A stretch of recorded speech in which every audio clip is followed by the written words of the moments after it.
اعوذ باللہ من الشیطان الرجیم بسم اللہ الرحمن الرحیم۔ 3 عورتوں کی نماز کبھی بھی قبول نہیں ہوتی۔ 3 عورتوں کی دعا کبھی بھی قبول نہیں ہوتی۔ 3 عورتیں قبر سے سیدھی جنت میں جائیں گی اور 3 عورتیں قبر سے سیدھی جہنم میں جائیں گی۔ نحمدہ و نصلی علی رسول الکریم، اما بعد، بسم اللہ الرحمن الرحیم۔ السلام علیکم رحمۃ اللہ وبرکاتہ۔ محترم ناظرین، ویڈیو کا باقاعدہ آغاز کرنے سے پہلے میں آپ کو ایک عورت کا واقعہ سنانا چاہتا ہوں۔ یہ واقعہ بیان کرنے کے بعد انشاءاللہ ان 3 عورتوں کی بات کریں گے جن کی نماز قبول نہیں ہوتی۔ ان 3 عورتوں کی بات کریں گے جن کی دعا قبول نہیں ہوتی۔ ان 3 عورتوں کی بات کریں گے جو قبر سے سیدھی جنت میں جائیں گی اور جو قبر سے سیدھی جہنم میں جائیں گی۔ انداز بیاں اگرچہ بہت شوق نہیں ہے، شاید کہ اتر جائے تیرے دل میں میری بات۔ قیامت کے دن ایک عورت 4 مردوں کو جہنم میں لے جائے گی۔ یقیناً آپ سوچ رہے ہوں گے کہ وہ کیسے۔ محترم ناظرین، قیامت کے دن اللہ پاک فرشتوں کو حکم دے گا کہ اس عورت کو سیدھا جہنم میں لے جاؤ۔ وہ عورت عرض کرے گی، ابھی نہیں، اے میرے مالک، مجھے جہنم میں دھکیلنے سے پہلے میرے باپ کو بلایا جائے۔ اس کے باپ کو بلایا جائے گا تو وہ کہے گی، یا اللہ، یہ میرا باپ ہے، میں اس کی بیٹی ہوں۔ میری تربیت کا جوہر، میری تربیت کا ذمہ داری میرے اس باپ کے ہاتھ میں تھی۔ آج جن بدکاری اور گناہوں کے سبب میں جہنم میں جا رہی ہوں، اس کا ذمہ دار یہ میرا باپ ہے۔ وہ باپ جس نے اپنی بیٹی کو سب کچھ دیا، اپنی بیٹی یعنی اپنی اولاد کی تعلیم کے لیے اپنے پلاٹ بیچ دیے، جائیدادیں فروخت کر دیں، نہیں دیا تو دین نہیں دیا، شریعت کی تعلیم نہیں دی، کل قیامت کے دن وہ اللہ کے حضور کیا جواب دے گا؟ ارشاد ہوگا، اسے بھی پکڑو اور اس کے باپ کو بھی پکڑو اور سیدھے جہنم میں لے جاؤ۔ عورت عرض کرے گی، نہیں، اے میرے مالک، ابھی نہیں، میرے بھائی کو بلایا جائے۔ اس کے بھائی کو بلایا جائے گا۔ عورت کہے گی، اے میرے مالک، یہ میرا بھائی ہے، میں اس کی غیرت تھی، میں جن راہوں پر چل کے تیرے عتاب اور تیرے قہر و غضب کی حقدار بنی، اس کا ذمہ دار یہ بھی ہے۔ اگر یہ مجھے روکتا، اپنی آبرو کی حفاظت کرتا، اپنی ناموس کا پہرا دیتا تو میں ان راستوں کی مسافر کیسے بنتی؟ میری خرابی کا ذمہ دار یہ ہے۔ اب وہ بھائی کیا جواب دے گا جو چوکوں اور موڑوں پر کھڑا ہو کے آنے اور جانے والی بہنوں اور بیٹیوں کو دیکھتا تھا اور یہ نہ سمجھ سکا کہ میری بہن، میری بیٹیاں گھر میں محفوظ ہیں؟ وہ قیامت کے دن کیا جواب دے گا؟ ارشاد ہوگا، اسے بھی پکڑو، اس کے باپ کو بھی اور اس کے بھائی کو بھی پکڑو اور سیدھے جہنم میں لے جاؤ۔ عورت عرض کرے گی، ابھی نہیں، اے میرے مالک، میرے بیٹے کو بھی بلایا جائے۔ اس کے بیٹے کو بلایا جائے گا۔ عورت کہے گی، اے میرے مالک، یہ میرا بیٹا ہے، میں اس کی ماں ہوں، میرے سینے میں اس کے لیے تڑپتی ہوئی ممتا تو نے رکھی تھی۔ یہ روٹھ جاتا تو زندگی اوچاٹ ہو جاتی تھی، جو بھی چاہتا ضد کر کے منوا لیتا تھا۔ مجھے کسی کے گھر کے برتن بھی دھونے پڑتے تو میں نے اس سے بھی گریز نہیں کیا، اس کی ہر فرمائش کو پورا کیا، اپنا زیور بیچ کے اس کی تعلیم مکمل کروائی۔ اگر یہ ضد کرتا کہ امی آپ نماز نہیں پڑھتی، میں آپ کے ہاتھ کا بنا ہوا کھانا نہیں کھاؤں گا، امی آپ یہ عمل کیوں کرتی ہیں، یہ شریعت میں جائز نہیں ہے، تو میں آپ کے ہاتھ کا بنا ہوا کھانا نہیں کھاؤں گا، تو کیا میری ممتا مجبور نہ ہو جاتی؟ اس نے ساری زندگی کیا مجھے اس کے بارے میں کچھ کہا تھا، نیکی کی طرف بلایا تھا، بدی سے روکا تھا؟ جس بیٹے نے اپنی ماں سے ہر ضد پوری کروائی ہو، صرف دین کے بارے میں کوئی ضد نہ کی ہو، تو وہ کل قیامت کے دن کیا جواب دے گا؟ ارشاد ہوگا، اسے بھی پکڑو، اس کے باپ کو، بھائی کو اور بیٹے کو بھی پکڑو اور گھسیٹ کے جہنم میں لے جاؤ۔ عورت عرض کرے گی، ابھی نہیں، اے میرے مالک، میرے شوہر کو بھی بلایا جائے۔ اس کے شوہر کو بلایا جائے گا۔ عورت عرض کرے گی، اے میرے مالک، یہ میرا شوہر ہے اور میں اس کی بیوی، میری تربیت کا جوہر ماں باپ کے بعد اس کے ہاتھ میں تھا، لیکن اس کے پاس طلاق کی دھمکی ایسی چیز سے مجھ سے جو چاہتا منواتا اور جس انداز میں ڈھالنا چاہتا مجھے ڈھال لیتا، لیکن اس نے مجھے کبھی رائے حق کی طرف نہیں بلایا تھا۔ وہ شوہر کیا جواب دے گا جو خود اپنے دوستوں کو چائے پہ بلا کے اپنی بیوی کو سامنے بٹھا کے بعد میں اس کے حسن کی اطاعت مانگتا ہو؟ بتاؤ بھابھی کیسی لگی؟ تو وہ کیا جواب دے گا قیامت کے دن؟ ارشاد ہوگا، اس عورت کو بھی پکڑو، اس کے باپ کو بھی، اس کے بھائی کو، اس کے بیٹے کو اور اس کے شوہر کو بھی پکڑ کر سیدھے جہنم میں لے جاؤ۔ محترم ناظرین، اب ہم بات کر لیتے ہیں 3 عورتوں کی جن کی نماز کبھی بھی قبول نہیں ہوتی۔ ایک مرتبہ حمید رضی اللہ تعالیٰ عنہ رسول اللہ صلی اللہ علیہ وسلم کے پاس آئیں۔ کہتی ہیں، یا رسول اللہ صلی اللہ علیہ وسلم، میرا جی چاہتا ہے میں آپ کے ساتھ نماز پڑھوں۔ سوچیں کہ اس سے بڑی کوئی تمنا یا اس سے بڑی کوئی خواہش ہو سکتی ہے؟ رسول اللہ صلی اللہ علیہ وسلم کی امامت میں نماز پڑھنے کا موقع مل جائے، اس سے بڑا کوئی خوش نصیب ہو سکتا ہے؟ ذرا آگے کی بات بھی ذرا غور سے سنیے۔ آپ صلی اللہ علیہ وسلم نے فرمایا، میں جانتا ہوں کہ تم میرے ساتھ نماز پڑھنے کو پسند کرتی ہو، لیکن میں کیا کہنا چاہ رہا ہوں ذرا غور سے سننا۔ آپ صلی اللہ علیہ وسلم نے فرمایا، جو نماز تم اپنے گھر میں پڑھو گی وہ نماز کسی مسجد میں جا کے پڑھنے سے بہتر ہے۔ آپ صلی اللہ علیہ وسلم نے فرمایا، چھپ کے عورت جو نماز پڑھے گی وہ سب سے بہتر نماز ہوگی۔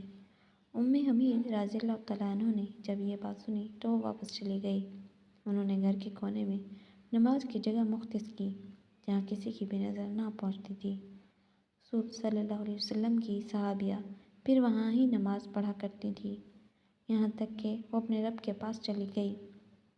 محترم ناظرین، کیا آپ نے کبھی یہ سوچا ہے کہ کوئی عورت گھر کے کام کاج کر کے، بچوں کو کھلا پلا کے، شوہر کی فرما برداری کر کے، جب اس کا تھکاوٹ سے برا حال ہو جائے، سردی کا موسم ہو، رضائی اور کمبل میں لیٹی ہوئی ہو، سردی سے تھر تھر کانپ رہی ہو، اور پھر اللہ کی پکار یعنی اذان کی آواز سن کر گرم لحاف اور گرم کمبل چھوڑ کر وہ عورت سخت سردی میں ٹھنڈے پانی سے وضو کرے؟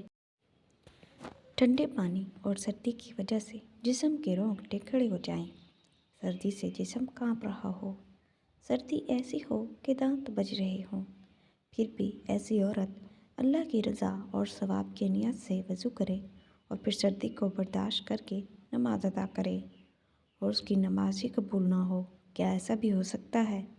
جی بالکل ہو سکتا ہے، کیونکہ رسول اللہ صلی اللہ علیہ وسلم نے یہ بات بھی بیان کی تھی، جو عورت جوان ہو جائے جب تک سر پہ دوپٹہ نہیں ہے اس کی نماز نہیں ہوتی، اور آپ نے یہ بھی فرمایا، جو اپنے بالوں کو نہیں ڈھانپتی اس کی نماز بھی قبول نہیں ہوتی۔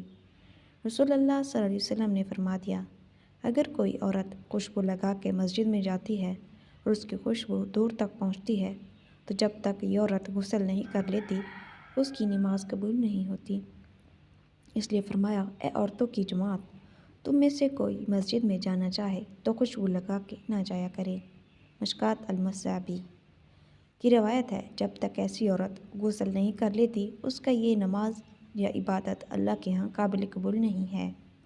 خاوند کی نافرمانی کرنے والی عورت، حدیث کے الفاظ ہیں، 3 ایسے لوگ ہیں کہ ان کی نماز قبول ہونا تو دور کی بات، کانوں سے بھی اوپر نہیں جاتی۔ کون سے لوگ؟ غلام جو مالک کی اجازت کے بغیر دوڑ گیا ہے، وہ جا کے تہجدیں بھی پڑھے گا تو کانوں سے اوپر نہیں جاتی۔ ایسی عورت جو اپنے خاوند کو ناراض کر کے رات گزارتی ہے، اس کی نماز بھی کانوں سے اوپر نہیں جاتی۔ محترم ناظرین، اب ہم بات کر لیتے ہیں ان 3 عورتوں کے بارے میں جو قبر سے سیدھی جہنم میں جائیں گی۔ 3 عورتیں ایسی ہیں کہ وہ جس گھر میں بھی چلی گئی اس گھر میں رحمت کے فرشتے نہیں آتے، وہ گھر تباہ و برباد ہو جاتا ہے، اجڑ جاتا ہے، گھر میں رہنے والا ہر ایک انسان مشکلات اور مصیبتوں کے دلدل میں پھنس جاتا ہے۔ 3 عورتیں جو قبر سے سیدھی جہنم میں جائیں گی۔ نمبر 1، عورت کا ناپاک رہنا۔ غسل فرض ہو جانے کے بعد بھی عورتیں کئی دن، 4 دن، 5 یا 5 دن، 8 دن انہیں معلوم ہی نہیں ہوتا کہ ہمارے اوپر غسل فرض ہے، ہم نے تو غسل کیا ہی نہیں۔ محترم ناظرین، ذرا سوچئے، جس گھر میں ناپاک عورت رہتی ہو وہاں رحمت کے فرشتے آتے ہوں گے، وہاں رزق میں برکت ہوتی ہوگی، ناپاک ہاتھوں سے وہ کھانا بنا کر جن بچوں کو کھلاتی ہوگی، کیا خیال ہے ان بچوں کی آنکھوں میں حیا ہوگی؟ ان بچوں کی آنکھوں میں غیرت ہوگی؟ ایک بزرگ فرماتے ہیں کہ جس گھر میں ناپاک عورت رہتی ہے اس گھر سے برکت اٹھا لی جاتی ہے، بے برکتی اس گھر کا مقدر بن جاتی ہے۔ 3 عورتیں جو قبر سے سیدھی جہنم میں جائیں گی۔ نمبر 2، خاوند کو خاوند سمجھ بیٹھنا، خدا کو خاوند سمجھ بیٹھنا۔ استغفر اللہ استغفر اللہ۔ آپ سوچ رہے ہوں گے کہ میں نے یہ کیا کہہ دیا، بھلا کوئی عورت خدا کو خاوند بھی سمجھ سکتی ہے؟ ایک مرتبہ ایک عورت کسی عالم دین کے پاس آئی اور کہنے لگی، حضرت پتہ نہیں اللہ کو کیا ہو گیا ہے، اللہ نے میرے ساتھ کون سی دشمنی لے لی ہے، نعوذ باللہ۔ کیا اللہ نے مجھے پیدا نہیں کیا؟ فلاں عورت کو 4 بچے دے دیے، 4 بیٹے دے دیے، اللہ نے مجھے ایک بھی بیٹا نہیں دیا۔ فلاں عورت کو مال دے دیا، دولت دے دی، سب کچھ دے دیا، مجھے کچھ بھی نہیں دیا۔ نے اللہ کا کیا بگاڑا ہے؟ اللہ نے مجھے کسی بھی نعمت سے مالا مال نہیں کیا۔ کب سے دعائیں مانگنے لگی ہوں، اللہ تعالیٰ میری دعا نہیں سنتا۔ آج کے بعد میں اللہ تعالیٰ سے کبھی بھی دعا نہیں مانگوں گی۔ اس عورت نے اللہ تعالیٰ کا نام بڑی ہی بے ادبی سے لیا۔ یہ سن کر عالم دین فرمانے لگے، اے عورت، اس طرح کا لہجہ، اس طرح کی باتیں خدا کے بارے میں نہ کیا کرو۔ اس طرح کا لہجہ اللہ کے سامنے اچھا نہیں لگتا۔ خدا کا نام بے ادبی سے نہ لیا کرو۔ خدا کو خدا سمجھو، خدا کو خاوند مت سمجھو۔ خدا کی ذات کے سامنے وہ لہجہ اختیار نہ کرو جو لہجہ اپنے شوہر کے سامنے اختیار کرتی ہو۔ جیسا کہ تم اپنے خاوند سے کہتی ہو کہ تم نے مجھے کیا لے کر دیا ہے، تم نے مجھے کچھ بھی لے کر نہیں دیا۔ فلاں شوہر نے اپنی بیوی کو سب کچھ لے کے دیا، تو نے میری یہ خواہش پوری نہیں کی، تم نے میری وہ خواہش پوری نہیں کی، میں تجھ سے ہرگز کچھ نہیں مانگوں گی۔ اس طرح کے بے ادب جملے، اس طرح کا بے ادب لہجہ شوہر کے سامنے تو اختیار کیا جاتا ہے، خدا کے سامنے اختیار نہیں کیا جاتا، خدا کے سامنے بولا نہیں جاتا۔ نمبر 3، اور جو قبر سے سیدھی جہنم میں جائے گی، غیبت کرنا۔ جہاں 2-4 عورتیں اکٹھی ہو کر بیٹھ جاتی ہیں، وہاں غیبت شروع ہو جاتی ہے۔ کسی نہ کسی عورت کی غیبت ہو رہی ہوتی ہے۔ بیوی اپنے شوہر کی غیبت کر رہی ہوتی ہے، ساس اپنے سسر کی غیبت کر رہی ہوتی ہے، شوہر اور عزیز و اقارب کے رشتہ داروں کی غیبت کر رہی ہوتی ہے۔ کسی بادشاہ نے اعلان کیا، آج کے مجلس میں جو بھی سب سے بڑا جھوٹ بولے گا اسے منہ مانگا انعام دیا جائے گا۔ لوگوں نے بڑھ چڑھ کر جھوٹ بولے۔ اتنے میں ایک شخص آیا، اس نے کہا، بادشاہ سلامت، آج میں نے دیکھا کہ 100 عورتیں اکٹھی بیٹھی تھیں اور خاموش بیٹھی تھیں۔ بادشاہ نے کہا، اسے منہ مانگا انعام دیا جائے۔ سب سے بڑا جھوٹ تو یہ ہے کہ 100 عورت بیٹھی ہو اور خاموش بیٹھی ہو، یہ کیسے ہو سکتا ہے؟ سب سے بڑا جھوٹ یہ ہے کہ جہاں 100 عورت بیٹھی ہو وہاں غیبت نہ ہو رہی ہو، وہاں چغلی نہ ہو رہی ہو، غیبت کے ذریعے ایک دوسری عورتوں کو لڑایا نہ جا رہا ہو، یہ کیسے ہو سکتا ہے؟ فرمایا، غیبت سے بچنا۔ غیبت نیکیوں کو اس طرح کھاتی ہے جس طرح آگ لکڑیوں کو کھاتی ہے۔ حضرت ابو ہریرہ رضی اللہ تعالیٰ عنہ سے روایت ہے کہ رسول اللہ صلی اللہ علیہ وسلم نے ارشاد فرمایا، تم جانتے ہو کہ غیبت کیا ہے؟ صحابہ کرام رضوان اللہ علیہ اجمعین نے عرض کیا، اللہ اور اس کے رسول زیادہ بہتر جانتے ہیں۔ آپ صلی اللہ علیہ وسلم نے فرمایا، اپنے مسلمان بھائی کا ذکر اس طرح سے کرنا کہ اسے ناگوار گزرے۔ لوگوں نے کہا، اگر وہ برائی اس میں موجود ہو تو؟ آپ صلی اللہ علیہ وسلم نے فرمایا، اگر اس کے اندر وہ برائی موجود ہو تو تم نے اس کی غیبت کی، اور اگر وہ برائی اس کے اندر موجود نہیں ہے تو تم نے اس پر بہتان ڈالا۔ محترم ناظرین، اب ہم بات کر لیتے ہیں ان 3 عورتوں کے بارے میں جو قبر سے سیدھی جنت میں جائیں گی۔ نبی کریم صلی اللہ علیہ وسلم نے فرمایا، کیا میں تمہیں ان عورتوں کے بارے میں نہ بتاؤں کہ قبر سے سیدھا جنت میں چلی جائیں گی؟ صحابہ کرام نے عرض کی، یا رسول اللہ صلی اللہ علیہ وآلہ وسلم، ضرور بتائیں کہ وہ خوش قسمت اور خوش نصیب عورتیں کون کون سی ہیں؟ فرمایا، زیادہ بچے جننے والی عورت، زیادہ بچہ پیدا کرنے والی عورت مرنے کے بعد قبر سے سیدھا جنت میں جائے گی۔ فرمایا، جب شوہر ناراض ہو جائے تو شوہر کو راضی کرنے والی عورت، شوہر کو جلد منانے والی عورت، جب شوہر ناراض ہو جائے تو شوہر کے ہاتھوں میں ہاتھ رکھ کر جو بیوی کہتی ہے، اے میرے سرتاج، جب تک آپ راضی نہیں ہوں گے میں کھانا نہیں کھاؤں گی، جب تک آپ راضی نہیں ہوں گے میں پانی نہیں پیوں گی، جب تک آپ راضی نہیں ہوں گے میں بناؤ سنگھار نہیں کروں گی، جب تک آپ راضی نہیں ہوں گے میں زیب و زینت نہیں کروں گی، جب تک آپ راضی نہیں ہوں گے میں اس وقت تک اپنی آنکھوں میں کاجل یا سرما ہرگز نہیں لگاؤں گی۔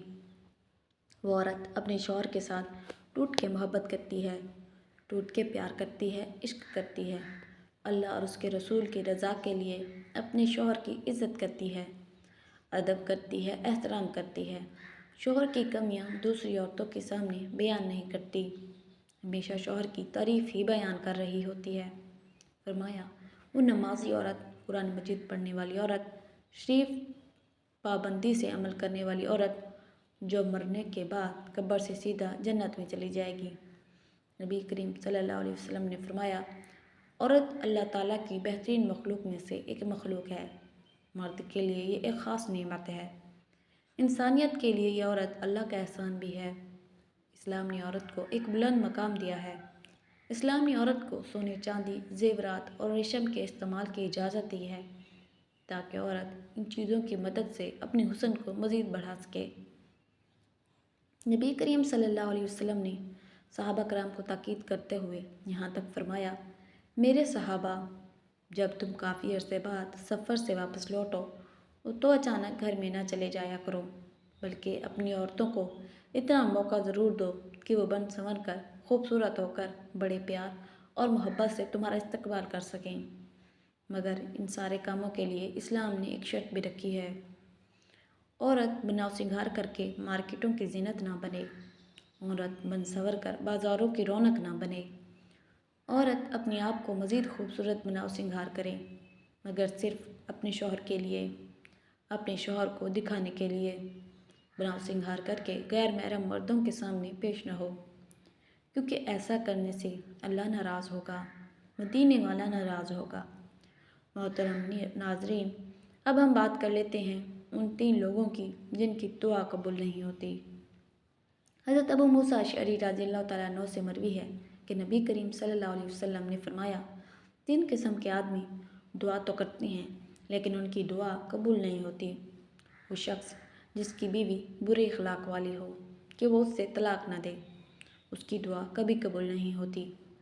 نمبر 2، وہ آدمی جس نے کسی سے قرضہ لینا ہو لیکن اس پر کوئی گواہ نہ بنایا۔ نمبر 3، وہ آدمی جس نے بے وقوف یعنی مال کے انتظام کی صلاحیت نہ رکھنے والے چھوٹے بچے یا نا تجربہ کار آدمی کو مال دے دیا، حالانکہ اللہ تعالیٰ نے فرمایا اپنے اموال بے وقوفوں کے حوالے نہ کرو۔ محترم ناظرین، عورت کے متعلق وہی خدمات ہوں جو پردے میں گھر کے اندر انجام دی جائیں، اسے ایسے کام پر مجبور نہ کیا جائے جو اس کو پردے سے باہر نکال دے، کیونکہ عورت کا پردے سے باہر نکلنا کشف عورت کی مانند ہے اور سراسر خلاف مروت و شریعت ہے۔ حلال روزی سے اس کو غذا پہنچائے، کیونکہ غذائے حرام سے جو گوشت پیدا ہوتا ہے دوزخ کی آگ سے جلایا جائے گا، استغفر اللہ، اس کا تمام گناہ قیامت تک شور ہی کے سر رہے گا۔ عورت کو اچھے لقب اور نام سے یاد کرے، اگر عورت پکارے تو اس کی طرف نرمی سے متوجہ ہو، عورت کو ایمان اور اسلام کے ارکان کی تعلیم دے تاکہ اس کی آخرت درست ہو، عورت کے عزیز و اقارب سے محبت اور سلوک کا برتاؤ رکھے، اگر عورت سے کوئی خطا سرزد ہو تو اسے پوشیدہ رکھے، اس کا عیب نہ ظاہر کرے، کیونکہ عورتیں سر سے پاؤں تک عیبوں سے بھری ہوتی ہیں، اگر عورت سے کوئی نیک کام انجام نہ پائے تو اس کے اور اپنے شوہر رشتہ داروں پر اس کا اظہار اور تعریف کرے، عورت کو ہر وقت باوضو رہنے کا حکم دے، عورت کے رہنے کے لیے اچھی جگہ مکان لے جہاں کے ہمسایہ شریف ہوں، اکثر معاملات میں جن عورتوں کو سمجھ سکے اس سے مشورہ لیا کرے، عورت کی تاکید کرے کہ سائل کو دروازے سے محروم نہ پھیرے بلکہ خیرات دے یا نرمی سے جواب دے۔ قرآن مجید میں اللہ تعالیٰ فرماتے ہیں، جس کا ترجمہ ہے کہ خبیث عورتیں مردوں کے لیے ہیں اور خبیث مرد خبیث عورتوں کے لیے ہیں، اور پاک عورتیں پاک مردوں کے لیے ہیں اور پاک مرد پاک عورتوں کے لیے ہیں۔ عورتوں کو چاہیے کہ اپنے عقائد ٹھیک کریں اور ضروری مسئلے سیکھیں اور اہتمام کے ساتھ ان مسئلوں کی پابندی کریں، ہر کام میں نبی کریم صلی اللہ علیہ وآلہ وسلم کے طریقہ پر چلنے کا اہتمام کریں، اس سے دل میں بڑا نور پیدا ہوگا۔ ناظرین، چینل کو سبسکرائب کریں، شیئر کریں، لائک کریں۔